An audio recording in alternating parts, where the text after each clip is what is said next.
Hi, my beginner watercolor friends, and welcome back. Every week, I find one beginning tutorial, I paint it, and I give you my completely honest verdict.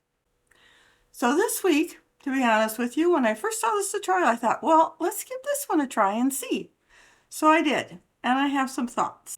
I have to admit, this was a challenge for me, even though it's labeled absolute beginner, because it looks easy.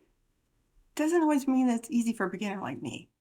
It's a really elegant picture though, which is why I picked it.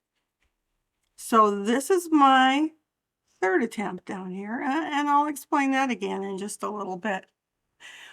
So for me, things like dry brush technique, wet on wet, and shading are a little bit more than absolute beginner without explaining them a little more.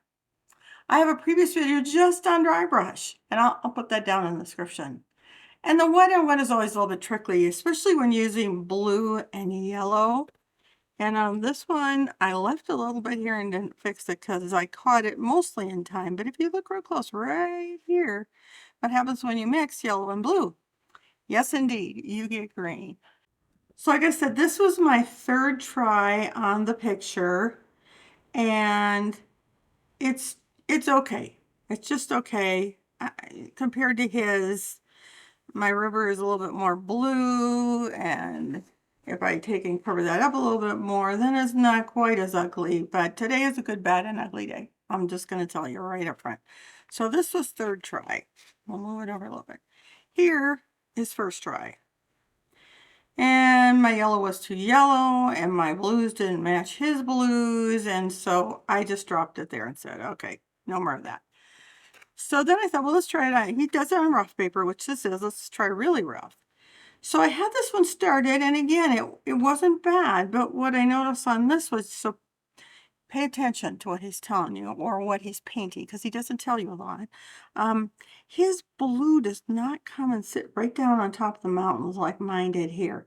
He has it fading up higher, so it looks like it's a super pale blue, more like my third attempt up here and here. There's some on there, but it's not like this one. So I looked at it, I converted his, and I abandoned that one as well.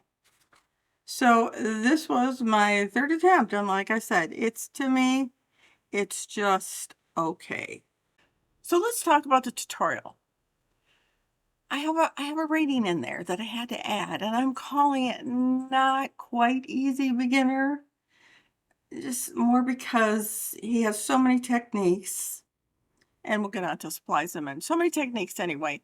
Time to complete, a generous one was 15 to 30. It took me longer because I made 3 tries, so we can't count that. That was my issue, but you still have some dry time in a few places before you continue on. So it is about 30 to 60 minutes.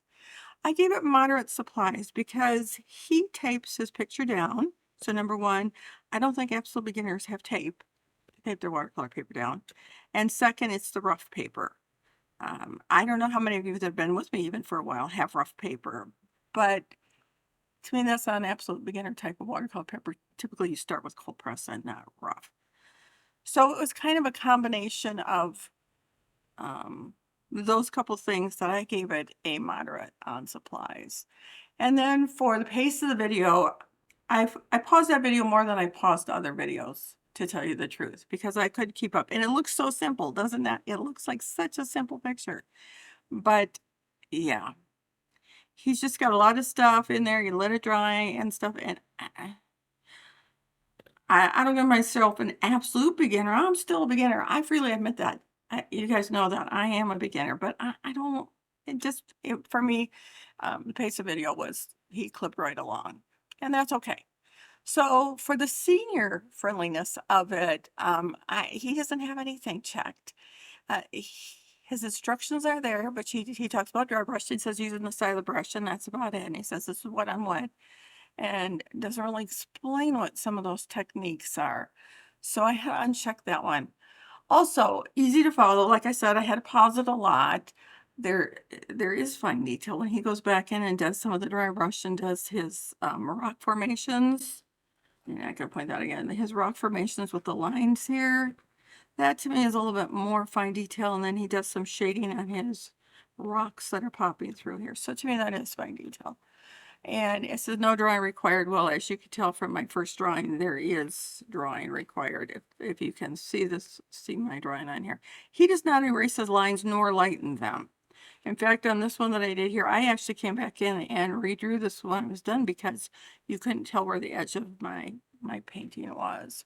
So YaYa gives this one a not quite. That's what I called it. To me, it's not quite easy beginner or absolute beginner.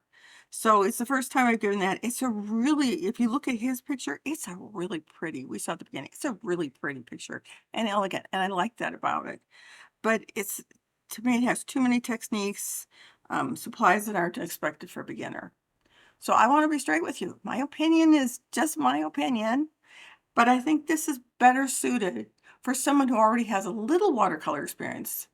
Not a hard no, but not a true beginner starting point either. So I'd say come back to this one after you've had some practice. And don't judge by me because I've had a year now of practice and not one of my better works here. So if you did enjoy today's video or found it helpful, I would really appreciate a thumbs up. So if you want someone to do the homework for you every week and try them out and say, yep, easy beginner, go ahead and hit that subscribe button. And as always, let's close with YaYa's Irish blessing. May the Lord bless you and keep you. May your heart be light and your colors bright. And may you find peace and joy in the beauty that you create. Until next time, bye.